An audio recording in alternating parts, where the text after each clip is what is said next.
Hello guys welcome to my channel bank Nifty masters. ఈ రోజు bank Nifty 443 points market అయితే down అయ్యి 52,660 దగ్గర మార్కెట్ అయితే క్లోజ్ అయింది.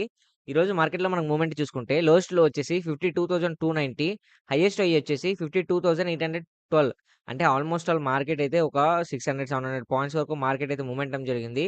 సో ఈ రోజు మనం ఏ విధంగా ట్రేడ్ చేసుకున్నాం, హ్యూజ్ గ్యాప్ డౌన్ లో ఓపెన్ అయింది అనమాట. మార్కెట్ ఎప్పుడైతే హ్యూజ్ గ్యాప్ డౌన్ లో ఓపెన్ అయిందో మార్కెట్‌లో మనకు వెయిట్ చేసామనమాట. అంటే 15 మినిట్స్ స్కాన్‌లు వెయిట్ చేసి యాక్చువల్లీ మనకు గ్యాప్ అప్ అయినా, గ్యాప్ డౌన్ అయినా ఒక బుల్లిష్ క్యాండిల్ వస్తే మనం కాల్ ఆప్షన్ ప్లాన్ చేసుకున్నాం. మనం నిన్న ట్రేడ్ సెటప్‌లో అనుకున్నాం. బట్ యాక్చువల్లీ ఈరోజైతే ఒక బేరిష్ క్యాండిల్ వచ్చింది. బేరిష్ క్యాండిల్ కూడా దట్ టూ హ్యూజ్ రిజెక్షన్ అనమాట. ఎప్పుడైతే ఇక్కడ బయర్స్ దగ్గర నుంచి హ్యూజ్ రిజెక్షన్ కనిపించి సెల్లర్స్ కంట్రోల్‌లోకి